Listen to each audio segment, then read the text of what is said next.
Bismillahirrahmanirrahim.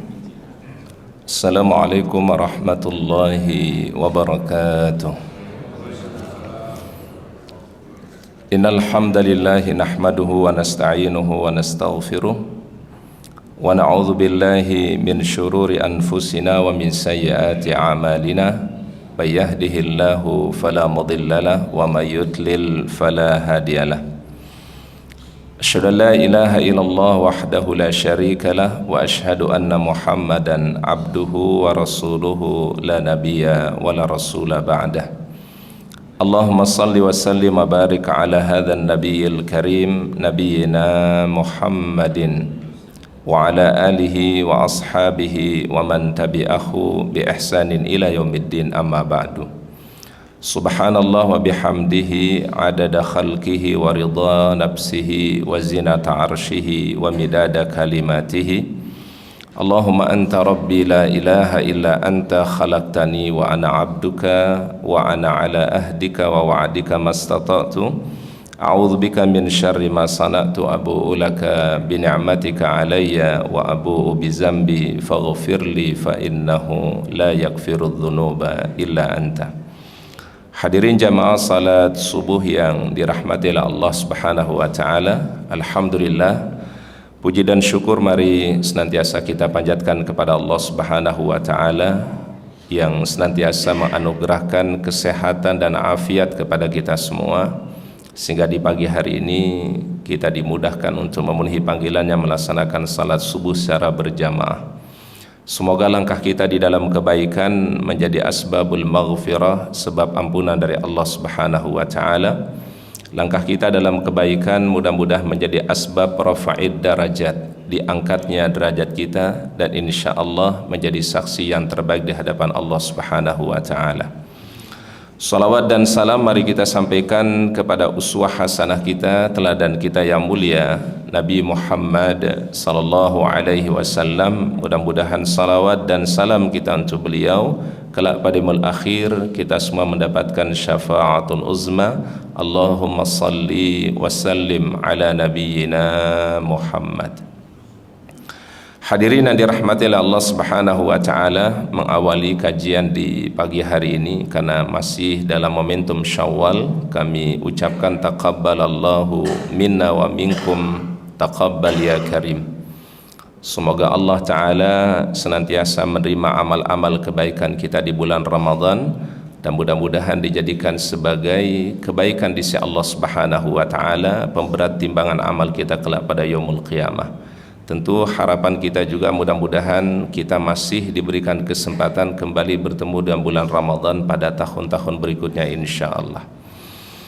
Hadirin yang dirahmati oleh Allah Subhanahu wa taala, disebutkan di dalam beberapa riwayat yang sahih dari Nabi sallallahu alaihi wasallam, ada doa yang dicontohkan oleh Nabi sallallahu alaihi wasallam di dalam hadis sahih, di mana beliau memohon kepada Allah Subhanahu wa taala yang intinya adalah meraih kebahagiaan.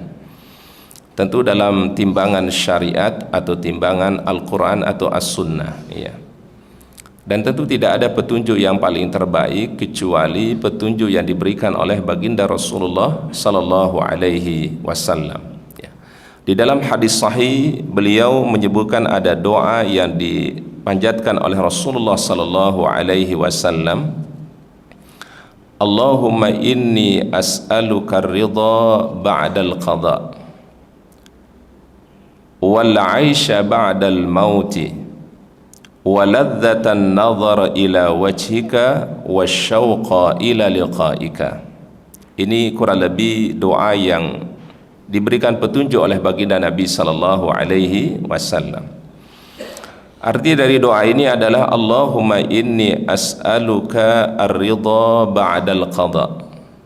Ya Allah, aku mohon kepadamu keridhaan setelah engkau memberikan ketetapan kepada kami semua. Artinya menerima ridha dengan ketetapan Allah Subhanahu wa taala, bahwasanya apa yang ditakdirkan oleh Allah itulah yang terbaik menurut Allah Subhanahu wa taala. Dan ini membutuhkan sebuah keridhaan.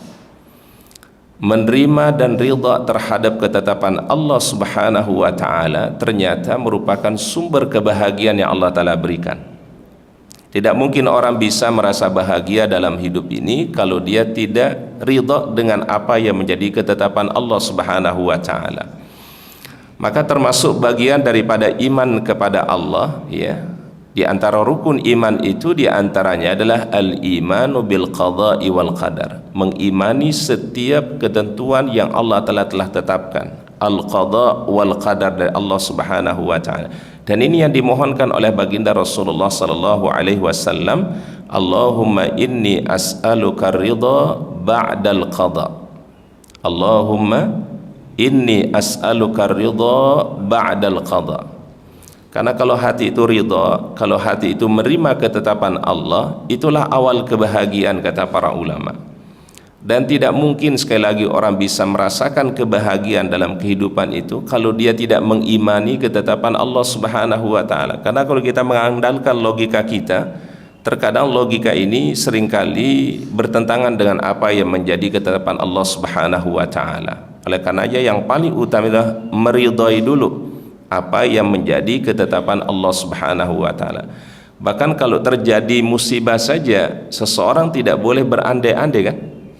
Tidak boleh orang mengatakan lau anni fa'altu kadza wa kadza, ya, tapi ucapkan qaddarallah wa ma syaa fa'al. Semua ini terjadi karena ketetapan daripada Allah Subhanahu wa taala. Supaya hati itu ridha dulu dengan apa yang menjadi ketetapan Allah taala.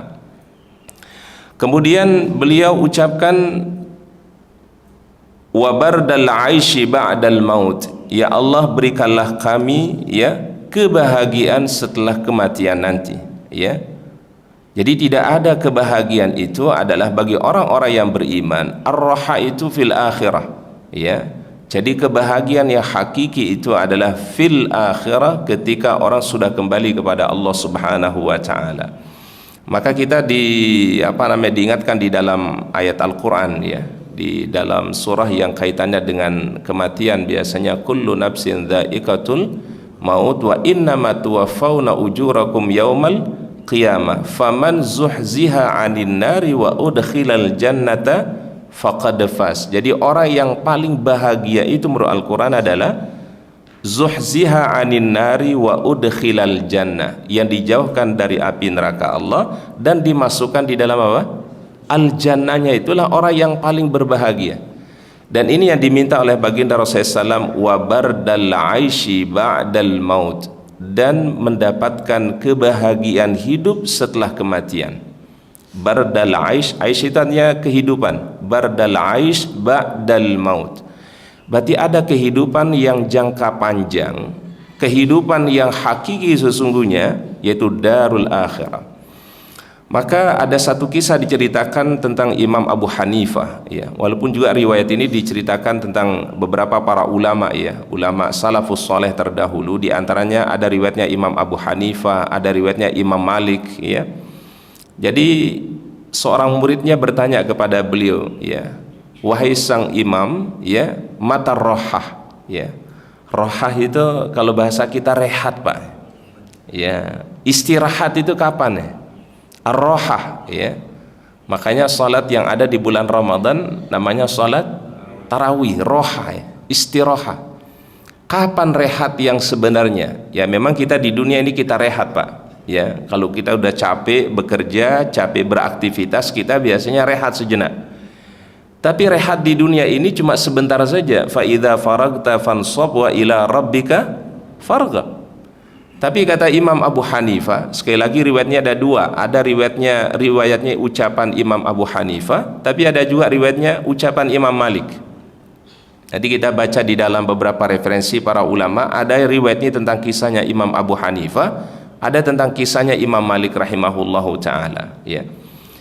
Imam ini bertanya, muridnya bertanya kepada imam tadi, mata roha, kapan rehat kita yang sebenarnya, ya, kapan istirahat yang sebenarnya? Maka kata Imam Abu Hanifah, dalam riwayat yang lain dikatakan Imam Malik, ar-rahatu fid daril akhirah.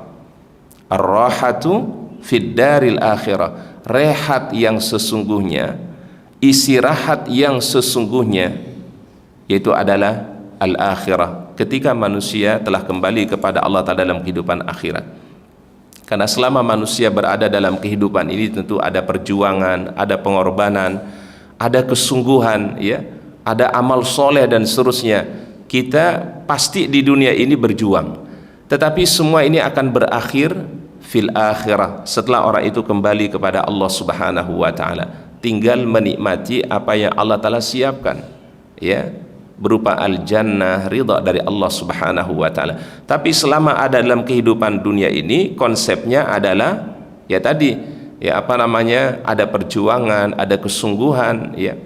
Bahkan Umar bin Khattab radhiyallahu anhu pernah mengatakan satu kalimat yang luar biasa. Kata beliau, i'mal lidunyaka ka'annaka ta'ishu abadan.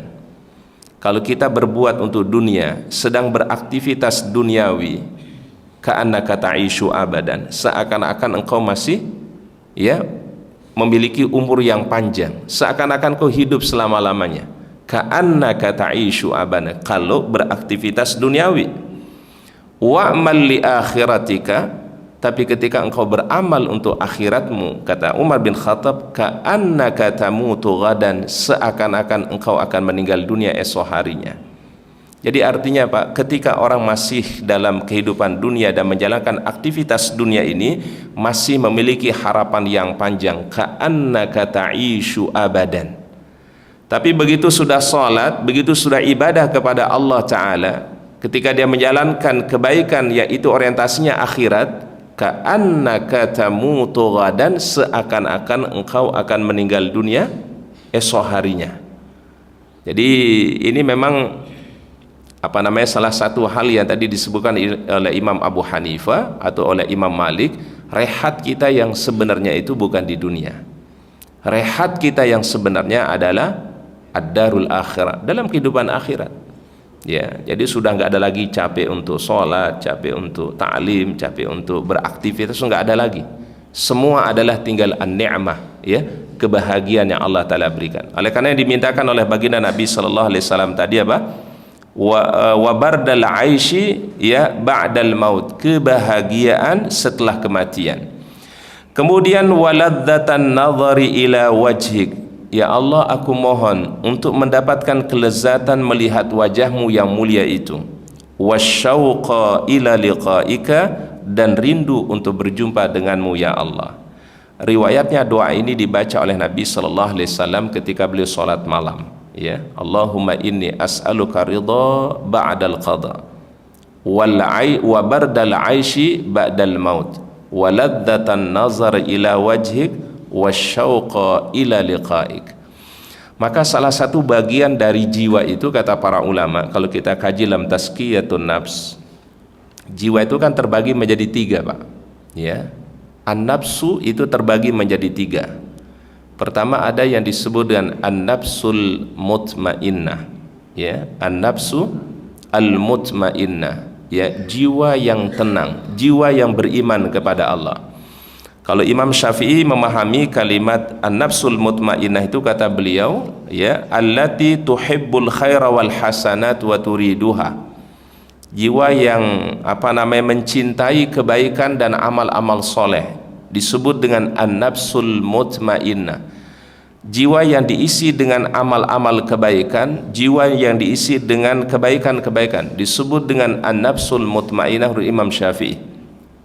Dan ini yang disebutkan dalam ayat Al-Quran oleh Allah Ta'ala di surah Al-Fajr, ya, ya ayyatuhan nafsul mutmainnah irji'i ila rabbiki radiyatan mardiyah fadkhuli fi ibadi wadkhuli jannati.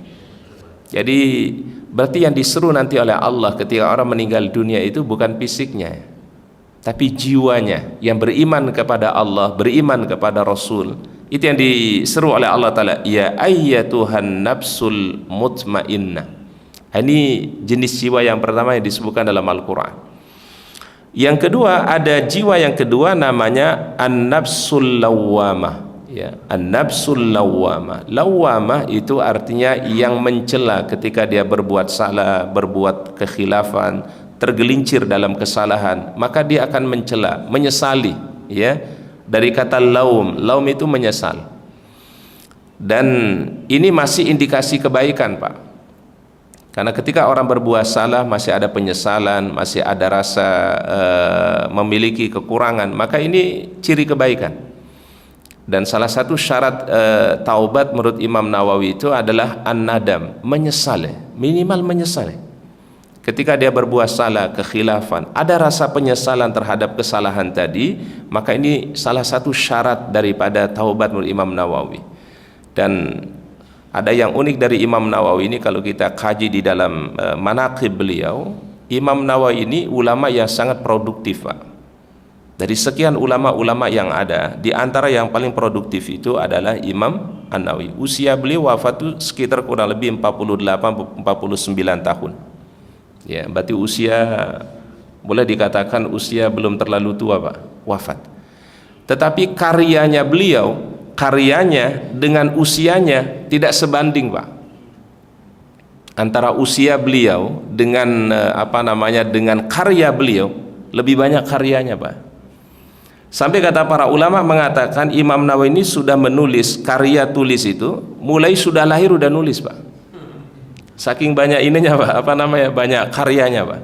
Ya. Itu beliau itu setiap hari, ya, kalau dihitung kata para ulama dari semenjak lahir sudah menulis minimal 1 lembar atau 2 lembar ditulis semenjak lahir, Pak. Karena sekali lagi antara umur dengan karyanya itu tidak sebanding, Pak. Karya beliau begitu banyak, Pak. Dan bahkan yang mensyarah hadis sahih beliau, Pak, ya, Imam An-Nawawi rahimahullahu taala. Karya yang paling terkenal beliau itu ada 3. Ya, dan mungkin kita sering pakai ini kitabnya, ya, Pak, ya. Hampir di semua madhab dipakai, Pak. Pertama adalah Riyadus Shalihin. Siapa yang tidak kenal Riyadus Shalihin, Pak? Kalau udah dengar kitab Riyadus Shalihin, pasti adalah Imam Nawawi. Dipakai di mana-mana, Pak. Riyadus Shalihin, ya. Yang kedua adalah Arba'in An-Nawawiyah, hadis 40, ya, dari hadis Rasulullah SAW, dikenal dengan Arba'in. Arba'in itu 40 hadis. Yang terkenal lagi yang ketiga beliau punya karya itu Al-Adhkar lil Imam An-Nawawi, menulis menghimpun tentang zikir-zikir dan doa-doa yang bersumber dari Rasulullah SAW. Bahkan ulama-ulama yang datang berikutnya mengambil rujukan dari semuanya adalah dari Imam Nawawi. Ini Masya Allah ulama yang luar biasa, namanya Imam Nawawi rahimahullahu ta'ala, ya. Karyanya begitu fenomenal, ya. Dan Imam Nawawi ini ada satu kalimat yang luar biasa yang beliau pernah katakan. Apa kata beliau tadi adalah salah satu syaratnya taubat itu adalah an-nadam. Menyesal itu ternyata adalah salah satu indikasi kebaikan. Berarti kalau menyesal itu kan berarti kita sadar bahwa saya perbuatan itu salah dan kita ingin memperbaiki. Maka kata beliau salah satu rukun taubat, syarat taubat itu an-nadam. Kalau kita baca di dalam kitab Riyadus Shalihin, ketika beliau mengutip tentang hadis-hadis Nabi SAW tentang taubat kepada Allah, salah satu syaratnya kata beliau adalah an-nadam, yaitu menyesal. Dan bahkan sebagian ulama mengatakan orang yang sudah menyesal itu pun juga sudah terkategorikan bertaubat kepada Allah Subhanahu wa ta'ala. Yang dikhawatirkan kalau orang tidak ada rasa penyesalannya ketika berbuat kesalahan. Ini yang mungkin disebut dalam Al-Quran, khatamallahu ala qulubihim wa ala sam'ihim wa ala absarihim. Ya, sudah terkunci semua pendengarannya, hatinya, penglihatannya oleh Allah Subhanahu wa ta'ala. Jadi jenis jiwa yang kedua itu namanya an-nafsul lawamah. Bahkan Allah Ta'ala bersumpah dalam Al-Quran dengan jiwa ini, wala uqsimu bin nafsil lawamah. Disebut langsung namanya oleh Allah, wala uqsimu bin nafsil lawamah. Aku bersumpah, firman Allah, dengan jiwa yang menyesali, ya, atau jiwa yang menyesal ketika dia berbuat satu kesalahan. Kemudian yang ketiga, jenis jiwa yang ketiga itu adalah menurut para ulama lah namanya an-nafsul ammaratu bisu, ya. Jiwa yang mendorong manusia berbuat kejahatan, ya. Jadi sifat jiwa itu ada 3 berarti. Pertama tadi adalah an-nafsul mutmainnah, ini yang beriman, ya, yang mengajak kepada kebaikan. Yang kedua nafsul lawamah, ya, jiwa yang mencela atau menyesali terhadap kekeliruan, kekhilafan, kesalahan yang dia lakukan. Dan yang ketiga apa? An-nafsul ammaratu bisu, yang mendorong manusia untuk melakukan kejahatan dan keburukan. Ya. Dari doa tadi para jamaah dirahmati oleh Allah Subhanahu wa taala, yang diminta oleh Nabi SAW tadi yang pertama, Allahumma inni as'aluka ar-ridha ba'dal qada. Allahumma inni as'aluka ar-ridha ba'dal qada wa bardal 'aishi ba'dal maut wa ladzatan nazari ila wajhik wasyauqa ila liqa'ik. Dan semua hal ini, kata para ulama, kebahagiaan yang Allah Ta'ala hadirkan kepada orang-orang mukmin, dan ini yang diminta oleh baginda Nabi sallallahu alaihi wasallam. Kemudian para ulama menjelaskan ada beberapa tanda-tanda ya, yang disebutkan oleh Rasulullah SAW di dalam riwayat-riwayat yang sahih tentang tanda kebahagiaan yang Allah Subhanahu wa taala berikan. Yang pertama adalah dalilnya disebutkan di dalam surat An-Nahl ya, ayat yang ke-97 ya. Surat An-Nahl ayat yang ke-97. A'udzubillahi minasyaitonirrajim. Bismillahirrahmanirrahim.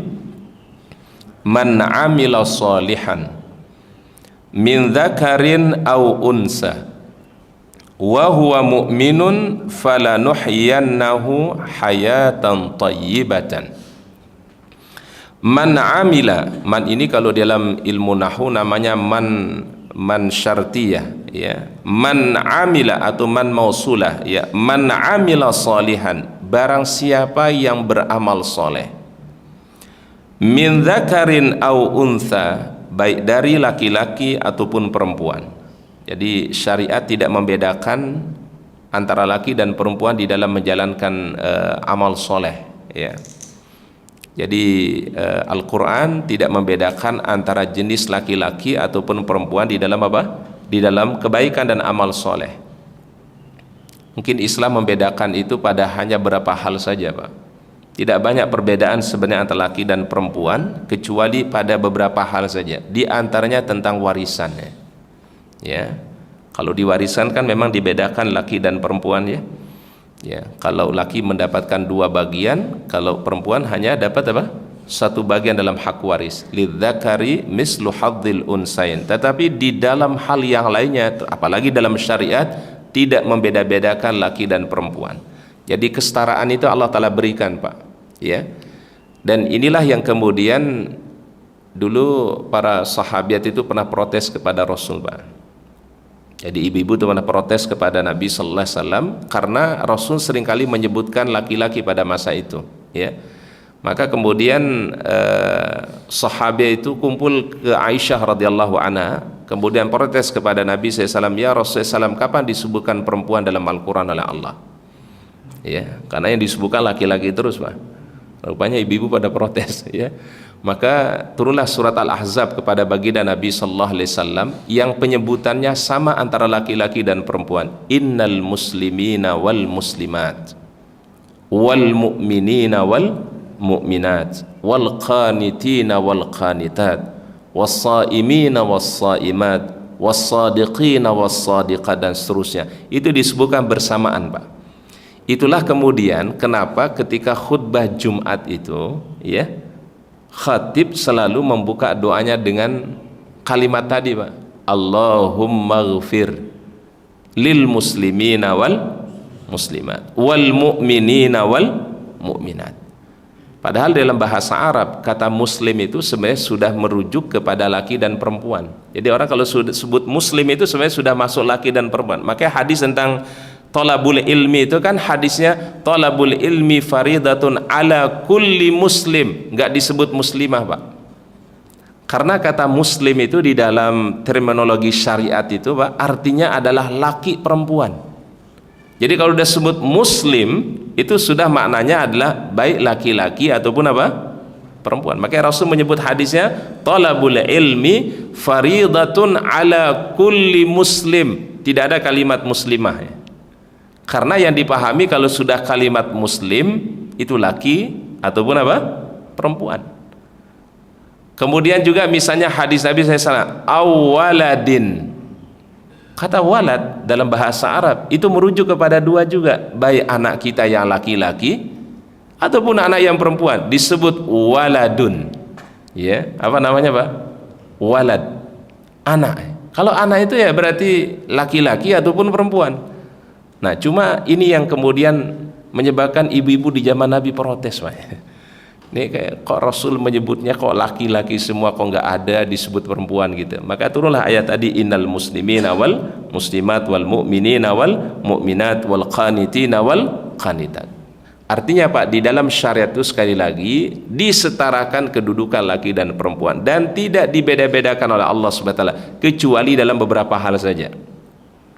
Itulah tadi sebabnya kenapa ketika khutbah Jumat itu khatib ya mengawali doanya dengan apa? Allahumma gfir lil muslimina wal muslimat wal mu'minina wal mu'minat al ahya minhum wal amwat. Jadi itu ada dasarnya semua, Pak. Jadi apa yang dibacakan oleh khatib atau orang yang membaca khutbah di hari Jumat itu semua ada dasar pijakannya, Pak. Ya, sama kayak misalnya di khutbah Jumat itu sering kita diingatkan dengan apa?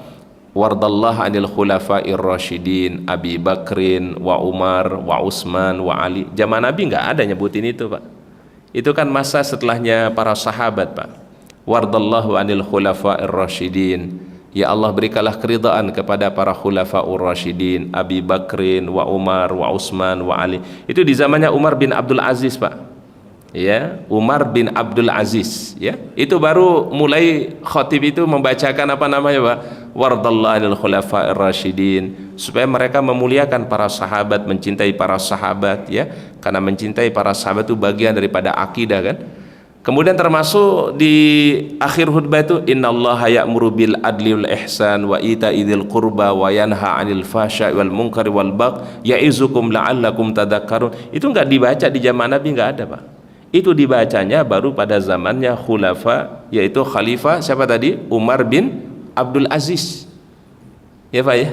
Jadi rupanya para ulama itu, Pak, ketika apa namanya menyebutkan satu ada pijakan dalilnya, Pak. Ya.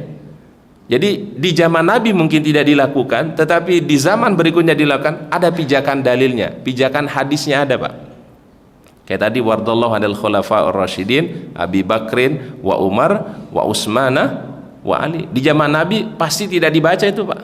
Ya, orang sudah jelas yang namanya Abu Bakar, Umar, Utsman, Ali itu radhiyallahu an, kan? Ya. Makanya kenapa kalau kita di Indonesia ini, Pak, ya. Ini juga ada nilai hikmahnya, sebenarnya kita ambil hikmahnya, Pak. Di beberapa masjid kami perhatikan kalau tarawih itu, Pak. Ya. Tarawih itu ada ucapan kayak gini, Al Khalifatul Awal Abi Bakrin As-Siddiq taradau anhu. Itu kan taradau itu artinya ridho Allah Ta'ala, dan itu ada dasarnya, Pak. Was-sabiqunal awwalun minal muhajirin wal ansar walladzina taba'uhum bi ihsan radhiyallahu anhum wa radu'an, supaya orang memuliakan para sahabat sebenarnya maknanya, Pak. Nanti kalau tarawih yang kedua Al Khalifatus Tsani Umar bin Khattab taradau anhu, kemudian kita ucapkan apa? Radhiyallahu an. Kan artinya Allah ridha kepada para sahabat. Bukankah itu bagian daripada akidah itu, Pak? Mencintai sahabat, memuliakan para sahabat, ya. Nah, jadi kalau dicari pijakannya sebenarnya nanti apa nah? Ketemu tuh ada dasar pijakannya, Pak, ya. Ya, banyak sebenarnya hal-hal yang di zamannya Nabi atau sahabat mungkin tidak dilakukan, tapi dilakukan pada masa-masa berikutnya. Tapi punya pijakan sandaran itu ada, Pak. Kalau dicari ada, Pak, pijakan sandaran hukumnya. Baik, tadi ayatnya adalah man amila solihan, siapa yang beramal soleh, min dzakarin au unsa, baik dari laki ataupun apa? Perempuan. Wa huwa mu'minun, dan ia beriman. Berarti syaratnya apa, Pak? Iman. Ya, jadi selain dia beramal soleh, syaratnya adalah wa huwa mu'minun. Berarti kan amal soleh itu bisa nggak datang dari orang yang tidak beriman, Pak? Bisa. Kita tidak beranggapan bahwasanya amal kebaikan itu hanya orang beriman saya lakukan. Yang nggak beriman saja mereka berbuat kebaikan, Pak. Tetapi ada satu syarat yang hilang di situ, Pak. Syaratnya adalah mereka tidak dasar karena iman. Ada yang dasari karena apa, Pak? Kepedulian aja, Pak. Ya, ada orang membantu, ya, menolong karena peduli aja, Pak. Bukan karena dasarnya iman, ya. Beda, Pak. Kalau orang dia peduli karena dasarnya keimanan, berarti dapat poin dia, ya. Poinnya adalah kepedulian dan keimanan. Tapi kalau hanya kepedulian saja, itu maka hubungannya hanya hablum minan nas saja, Pak. Maka syaratnya iman itu, syaratnya amal itu wa huwa mu'minun, yang beriman kepada Allah, beriman kepada Rasulullah sallallahu alaihi wasallam. Ini syarat utama ini, Pak. Falanuhyiyannahu hayatan thayyibatan, maka kami berikan kepada mereka hayatan thayyibatan, kehidupan yang baik. Imam Ibnu Abbas mengatakan hayatan thayyibatan itu apa? Yaitu an-nafsul mutmainnah. Allah Ta'ala memberikan ketenangan, kebahagiaan dalam kehidupan mereka. Jadi rupanya amal itu memiliki dampak secara kehidupan, ya. Amal soleh yang kita tunaikan yang didasari karena iman tadi, itu memberikan efek di dalam kehidupan seseorang. Minimal kata para ulama, hatinya menjadi tenang, Pak. Orang kalau sudah tunaikan sholat itu, hatinya diberikan kebahagiaan oleh Allah Subhanahu wa Ta'ala, ya. Jadi apalagi sholat tahajud, Pak. Ini uniknya sholat tahajud. Salah satu sebab ketenangan itu, Pak, itu jaga sholat malam, Pak. Salah satu petunjuk Nabi Sallallahu Alaihi Wasallam, siapa saja yang menjalankan sholat tahajud, sholat malam, minimal witir, Pak, ya. Kalau kita nggak tahajud, minimal witir, maka Allah Ta'ala berikan rahatul qalbi namanya. Pagi hari itu hati menjadi bahagia, Pak, ya. Dan itu kita tidak tahu bagaimana Allah Ta'ala berikan kebahagiaan itu hanya dengan sholat malam, Pak, atau sholat witir saja.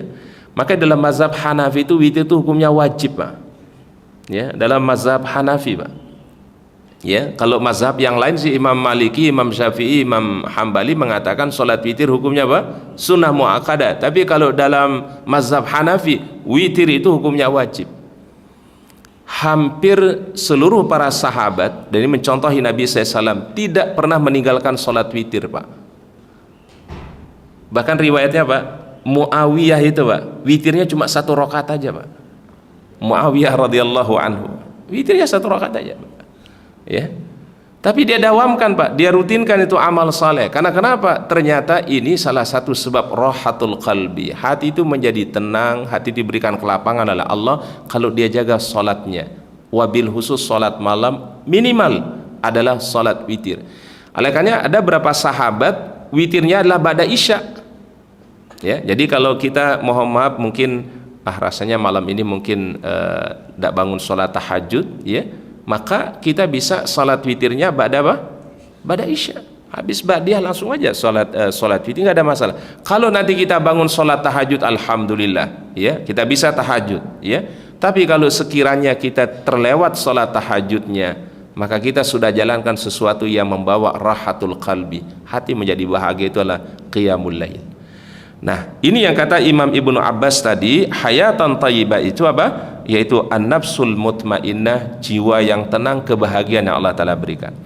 Maka di antara tanda-tanda Allah Ta'ala menginginkan kebahagiaan itu kata para ulama, pertama adalah dibukanya hati untuk memeluk Islam. Jadi orang yang diberikan hidayah iman, diberikan hidayah Islam, itu berarti tanda Allah Ta'ala memberikan kebahagiaan kepadanya.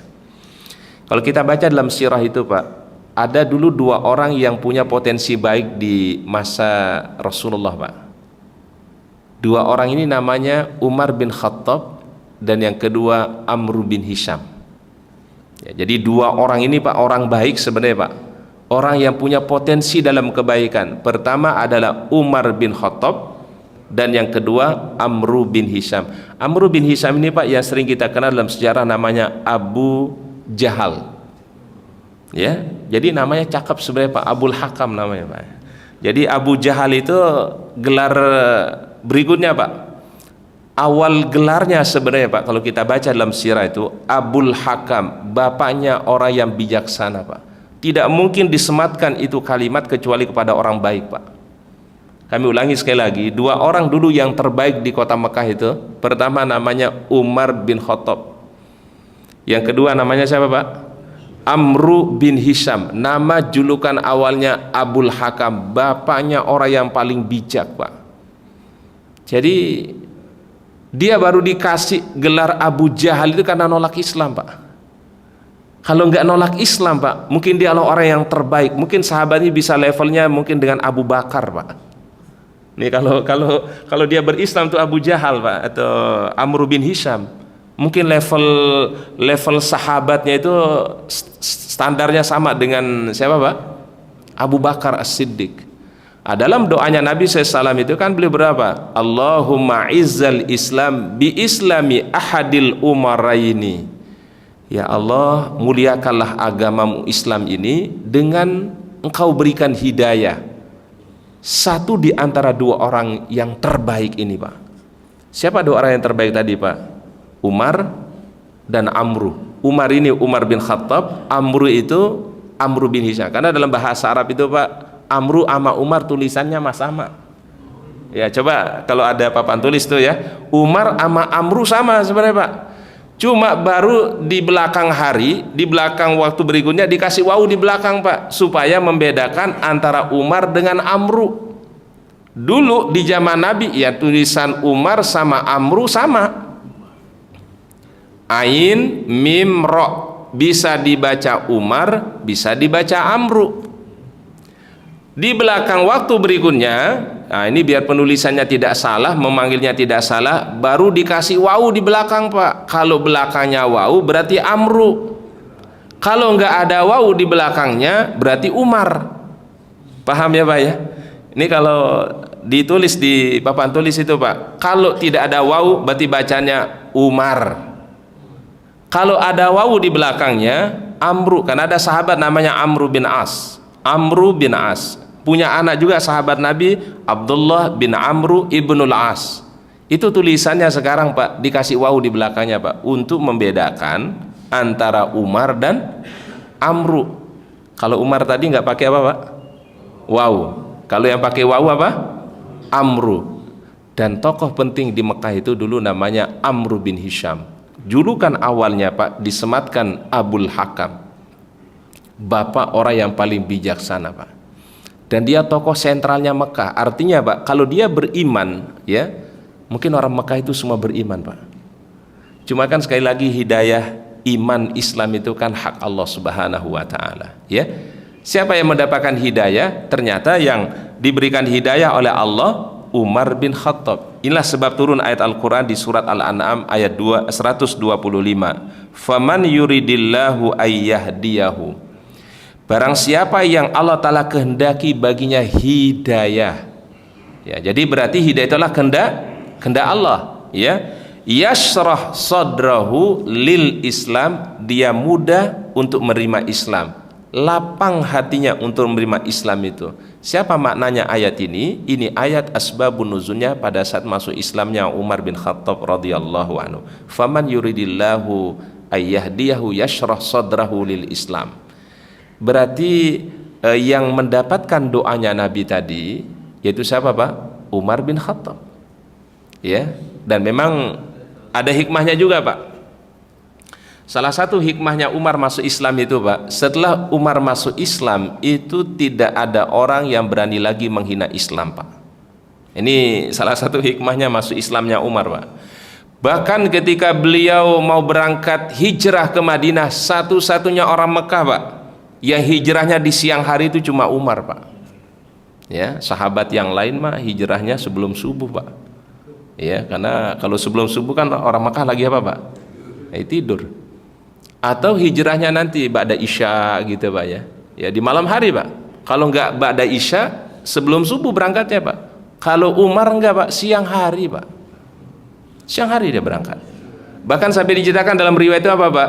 Sebelum dia berangkat itu kan dia tawaf dulu kan, 7 kali mengelilingi Ka'bah, kemudian sholat sunnah di belakang makam Ibrahim ya. Kemudian dia berkata di depan Ka'bah, siapa yang rela keluarganya kehilangan saudaranya, kehilangan anaknya, kehilangan pasangannya, temui Umar bin Khattab di balik bukit kota Mekah ini. Gak ada satu orang pun yang menghadang Umar bin Khattab. Nah, ini sisi apa namanya Pak, kelebihannya Umar bin Khattab. Jadi setiap Allah Ta'ala kasih hidayah itu pasti ada hikmahnya. Tadi padahal yang didoakan siapa Pak? Satu di antara Pak? 2 orang. Tentu Nabi SAW tidak mungkin mendoakan 2 orang ini kecuali pasti ada apanya Pak? Sisi kebaikannya Pak. Tadi Abu Abu apa siapa namanya itu, Amr bin Hisham Abul Hakam itu Pak, kalau beliau masuk Islam, makanya nanti kalau kita hubungkan dengan surat ini Pak, surat apa namanya, Abasa, kan Abasa itu sebabnya apa Pak? Beliau ini Nabi kepingin sekali tokoh masyarakat Mekah itu masuk Islam Pak. Harapannya apa Pak? Kalau tokohnya masuk Islam, beriman kepada Allah, itu penduduk Mekah itu beriman semua Pak. Makanya sampai-sampai Rasul kan tidak mempedulikan sahabat siapa Pak? Abdullah bin Umi Maktum kan? Ya, ketika lagi berdialog menawarkan Islam kepada tokoh-tokoh kafir Quraisy, datang tuh Abdullah bin Umi Maktum. Rasul cuekin Pak. Bahkan tidak dilihat oleh Nabi Shallallahu Alaihi Wasallam. Tapi orang buta kan dicuekin nggak tahu Pak. Ya, orang buta Pak dicuekin kan nggak tahu Pak. Ya, bahkan Rasulullah SAW berwajah masam saat itu kan Pak. Tetapi kemudian ditegur oleh Allah Subhanahu Wa Taala, ya Rasulullah, Abdullah bin Umi Maktum jauh lebih mulia daripada tokoh-tokoh Quraisy ini Pak. Ini sudah jelas beriman, yaitu belum tentu beriman. Tapi secara manusiawi Pak, ini kalau dari segi manusiawinya menurut para ulama, yang dilakukan oleh Nabi itu sebenarnya udah pas Pak. Ya, secara manusiawinya. Karena kenapa? Beliau berpikir kalau tokoh Mekah ini berislam, maka berarti nanti masyarakatnya, kan Arab itu kita pahami mereka kepada kepala suku itu sangat apa namanya Pak, taat Pak. Kalau kepala sukunya beriman, beriman semua. Dalam hitung-hitungannya Rasulullah SAW, ini dalam pandangan manusiawi, Rasul yang dilakukan itu sebenarnya benar Pak. Tapi Allah Ta'ala menegur Pak, karena kenapa? Beliau lebih mempedulikan orang yang belum jelas mendapatkan hidayah. Kalau ini yang sudah jelas dapat hidayah nih Pak, Abdullah bin siapa Pak tadi? Maktum. Jadi ditegurnya Rasul itu sebenarnya Pak, ditegurnya karena Nabi SAW begitu berharap mereka mendapatkan hidayah, padahal hidayah itu milik siapa? Milik Allah. Tugas engkau wahai Rasulullah SAW, Pazakir itu apa? Zakir. Hanya ingatkan saja, berikan peringatan saja kepada mereka. Lasta alaihim bimusaitir. Engkau tidak berkewajiban menjadikan mereka berislam. Ya. Tapi kewajiban engkau wahai Rasulullah SAW adalah yaitu memberikan peringatan kepada mereka. Ini Abdullah bin Umi Maktum yang sudah masuk Islam, sudah beriman. Ini udah jelas nih. Dibandingkan engkau masih berharap kepada orang yang mungkin belum tentu diberikan hidayah oleh Allah Ta'ala.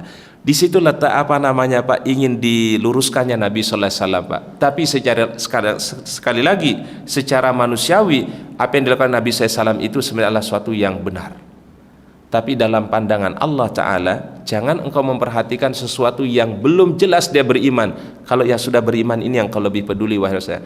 Maka Rasulullah SAW kan diturunkan surat, namanya surat apa Pak? Abasa wa tawalla an ja'ahul a'ma. Jadi ini tanda kebahagiaan yang pertama kata para ulama, ketika orang dilapangkan hati untuk menerima apa? Hidayah, iman dan Islam. Kemudian yang kedua, tanda kebahagiaan adalah bila seseorang didekatkan kepada Al-Qur'an. Jadi siapapun di antara kita yang dimudahkan untuk akrab dengan Quran, didekatkan kepada Quran, maka itu insyaallah tanda daripada kebahagiaan Allah Ta'ala berikan. Allah Ta'ala sebutkan di surat Al-Isra ayat yang ke-9, inna hadzal qur'ana yahdi lillati hiya aqwam. Sesungguhnya Al-Quran ini ya memberikan hidayah kepada orang yang mencari kebaikan. Hiya lillati hiya aqwam. Jadi orang yang sudah dapat hidayah pun juga masih butuh namanya hidayah Pak. Kami ulangi sekali lagi, orang yang sudah dapat hidayah iman Islam ternyata masih butuh kepada apa? Hidayah. Makanya kenapa kalau kita sholat itu yang kita minta doanya adalah ihdinas siratal mustaqim. Tidak kurang 17 kali kita ucapkan dalam setiap sholat kita, memohon diberikan bimbingan hidayah oleh Allah Subhanahu wa Ta'ala. Orang yang sudah diberikan Islam tidak cukup, tapi Islam itu juga harus dirawat, dijaga, ya, kemudian ditingkatkan daripada kualitas hidayah itu. Makanya Al-Quran mengatakan inna hadzal Qur'an yahdi lillati hiya aqwam. Karena Al-Quran ini akan memberikan petunjuk yang luar biasa Pak, memberikan jalan petunjuk yang baik kepada manusia, ya. Bahkan kalau kata Abdullah bin Mas'ud itu Pak, kalau di dalam Al-Quran itu ada ayat ya ayyuhalladzina amanu, itu kata kuncinya ayat itu adalah perintah dari Allah atau larangan dari Allah. Jadi kalau kita ingin tahu petunjuk ya dari Al-Qur'an, larangan dan perintah itu gampang sebenarnya, kata Abdullah bin Abbas, ya ayyuhalladzina amanu, hai orang-orang yang beriman. Berarti ini adalah ayat biasa perintah Allah, Pak. Atau di dalamnya ada larangan Allah Subhanahu wa taala. Dan ini petunjuk yang Allah taala berikan melalui Al-Qur'an. Dan bahkan fenomena-fenomena yang di zaman Nabi tidak terbayangkan diungkapkan di dalam Al-Quran oleh Allah Subhanahu wa taala ya.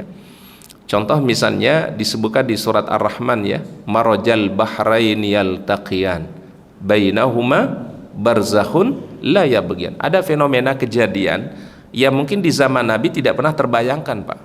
Wong Nabi nggak pernah ke daerah itu, Pak. Tapi Al-Quran mengungkapkan ada satu fenomena di alam ini atau dalam kehidupan ini, ada laut yang dia tidak bisa ketemu dua unsur laut ini. Marajal bahraini yaltaqiyan. Seakan-akan kata Al-Quran, bainahuma barzakhun la yabghiyan. Rasul nggak pernah ke lokasi itu, Pak. Rasul tidak pernah ke tempat itu. Tapi Al-Quran yang memberikan wahyu kepada Nabi Shallallahu Alaihi Wasallam. Itu kan tentang teori ada bahwasannya di laut itu ada unsur yang tidak bisa menyatu karena ada unsur yang berbeda, Pak. Disebutkan dalam Al-Quran oleh Allah Ta'ala. Sama halnya misalnya tentang teori di dalam penerbangan, Pak. Disebutkan oleh Allah Ta'ala dalam Al-Quran, semakin orang berada di tempat yang tinggi, ka'annama yas'adu fis sama, ya, seakan-akan orang itu hatinya menjadi sempit. Itu kan teori terkait dengan penerbangan sebenarnya, Pak. Jadi rupanya oksigen itu semakin kita berada di tempat tinggi, maka cadangan oksigen semakin apa, Pak? Menipis. Tapi kalau kita di sini mah lapang leluasa kita mendapatkan oksigen.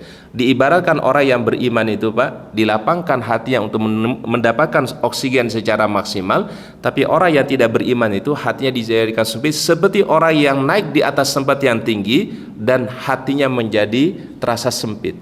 Jadi artinya apa? Orang menerima kebenaran karena dilapangkan hatinya oleh Allah, tapi menolak kebenaran karena disempitkan hatinya oleh Allah Subhanahu wa taala. Dari dibagi dalam teori penerbangan, Pak. Artinya ada hal-hal di dalam syariat ini, sekali lagi ya, Rasul mungkin tidak pernah pikirkan, tapi diwahyukan oleh Allah Subhanahu wa taala. Sama seperti penaklukan Konstantinopel misalnya, Pak, Bizantium, Pak. Ya, Istanbul ya. Itu kan pernah disampaikan Nabi sallallahu alaihi wasallam. Saat itu kan terjadi di perang Khandaq, Pak. Khandaq itu kalau tidak salah di tahun ke-6 Hijriyah kejadiannya, Pak. Itu menggali parit kurang lebih panjangnya 1 kilo, Pak. Ya. Di saat cuaca ekstrim ya, kemudian juga tanahnya di Madinah itu kan tidak tanah seperti pada umumnya, Pak. Itu batu ditemukan di daerah itu, Pak. Ketika Nabi Shallallahu Alaihi Wasallam menggali parit itu panjangnya hampir 1 kilo, Pak. Karena strateginya Nabi saya ini kan atas inisiasinya Salman Al Farisi, Pak, orang Persia. Pada saat mengatakan, ya Rasul, kami punya pengalaman berperang di Persia. Kalau menghalau musuh itu dengan cara apa, Pak? Dengan menggali parit. Dan di belakang beliau perbukitan, Pak. Jadi masya Allah, kenapa ngambil perbukitan, Pak? Supaya melihat musuh dari kejauhan lebih leluasa, Pak. Dan di depannya itu adalah tanah lapang, Pak. Digali parit di depannya, Pak. Dan ini strateginya Nabi sallallahu alaihi wasallam yang dikasih strateginya oleh siapa, Pak? Sahabat Nabi namanya Salman Al Farisi, orang Persia, Pak, yang lagi perang sekarang itu, Pak. Ya kan, Iran itu Persia, Pak. Ya. Jadi memang strategi berperang itu sudah mereka pengalaman luar biasa, Pak. Dan ini pendapat diambil oleh siapa, Pak? Rasul kan? Kemudian Rasul gali parit. Nah, di dalam perjalanan penggalian parit ini rupanya Nabi bisa menemukan ada satu batu besar, Pak. Dan ketika beliau pecahkan batu ini membutuhkan waktu yang lama, Pak. Gak pecah-pecah, Pak. Sampai kemudian ketika beliau pecahkan itu muncul seperti kilatan api ya. Dipecahkan pertama keluar seperti kilatan api, kemudian yang kedua, ketiga dan seterusnya. Kemudian beliau mengucapkan satu hadis. Ya, ini hadis sebenarnya menurut para ahli sejarah cara Rasul memberikan motivasi kepada para sahabat, karena mereka gali parit dengan perjuangan yang luar biasa, lelah siang hari luar biasa, dikasih motivasi oleh Nabi SAW. Apa kata beliau? Latuftahunnal Konstantinia, ya. Nanti suatu saat ada wilayah namanya Konstantinopel, Bizantium, ya. akan ditaklukkan oleh kaum muslimin. Fala ni'mal amiru amiruha wala ni'mal jaishu jaishuha. Panglimanya lah panglima yang terbaik dan pasukanlah pasukan yang paling terbaik, kata Nabi SAW. Rasul nggak nyebutin namanya siapa, Pak. Rasul cuma bilang nanti ada wilayah namanya Bizantium dikuasai oleh Romawi, ya, itu akan ditaklukkan oleh kaum muslimin. Sebaik-baik panglima perangnya lah dia, sebaik-baik pasukannya dia. Ini yang kemudian lahir nanti seorang panglima perang namanya Muhammad Al-Fatih, menaklukkan Konstantinopel atau Bizantium, yang kemudian kota itu dirubah namanya menjadi apa? Istanbul. Itu Rasul sebutkan sekian abad yang lalu, Pak. Untuk apa tujuannya, Pak? Untuk memberikan motivasi kepada para sahabat. Karena sahabat lagi memecahkan apa tadi, Pak? Batu, ya, supaya mereka enggak berkecil hati, dikasih motivasi oleh Nabi Shallallahu Alaihi Wasallam. Kalian akan diberikan kemenangan sebagaimana nanti akan diberikan kemenangan kepada siapa? Bizantium, atau pasukan Islam di Bizantium. Dan ini cara metodenya risalah nabawiyah, kata para ulama sirah. Terkadang Nabi SAW memberikan motivasi itu untuk apa? Meningkatkan semangatnya para sahabat, ya. Dan masalah menggali pari tadi, Pak, ada pembelajaran yang berharga, kata para ulama. Islam mengajarkan kita amal itu berjamaah, ya. Kita nggak bisa sendiri, kita tidak bisa berbuat sendiri, tapi harus amal jama'i, harus dikerjakan secara berjamaah. Makanya Rasul membagi-bagi tugas waktu itu kan, ya, ada yang menggali parit, ada yang mengangkat pasir tanahnya dan seterusnya, ada menjaga logistiknya, makanan dan seterusnya, dan itu dibagikan tugas oleh baginda Nabi Shallallahu Alaihi Wasallam. Bahkan yang kedua, kata para ulama, Rasul tidak segan menerima satu saran dari para sahabat. Padahal beliau diberikan wahyu, Pak, ya, tetapi beliau pun juga diberikan kesempatan untuk menerima pendapat dari orang lain. Dan ini tadi sejarahnya tentang apa? Sahabat siapa? Salman Al-Farisi radhiyallahu anhu. Makanya Salman itu, Pak, ketika Rasul mengatakan, Pak, huwa min ahli baiti, ya, jadi Salman itu menurut Nabi dia adalah keluargaku, kata Nabi, dia ahlul baitku. Karena Salman ini orang pendatang, Pak, nggak punya keluarga di Madinah, supaya dia tidak berkecil hati, kata Nabi, huwa min ahli baiti, dia adalah keluargaku, kata Nabi Shallallahu Alaihi Wasallam. Makanya Salman itu termasuk orang yang sangat dicintai oleh Nabi Sallallahu Alaihi Wasallam, ya. Ada Pak Salman kayaknya di sini, nah. Mana Pak Salman, masya Allah. Salman Al Farisi radhiyallahu anhu. Ini orang Persia berarti ini Al Farisi Persia yang lagi perang sama Israel sama Amerika itu. Baik, wallahu alam bisawab. Mungkin itu yang bisa kita kaji, ya, pada kesempatan pagi hari ini. Semoga Allah Ta'ala memberikan kita ilmu yang bermanfaat, Allah Ta'ala berikan kita keberkahan dan kemuliaan, dan mudah-mudahan kita diberikan kesehatan, keberkahan oleh Allah Subhanahu wa taala. Mari kita akhiri doa kafaratul majlis. Subhanakallahumma bihamdika asyhadu an la ilaha illa anta astaghfiruka wa atubu ilaik. Akhirul kalam. Assalamualaikum warahmatullahi wabarakatuh.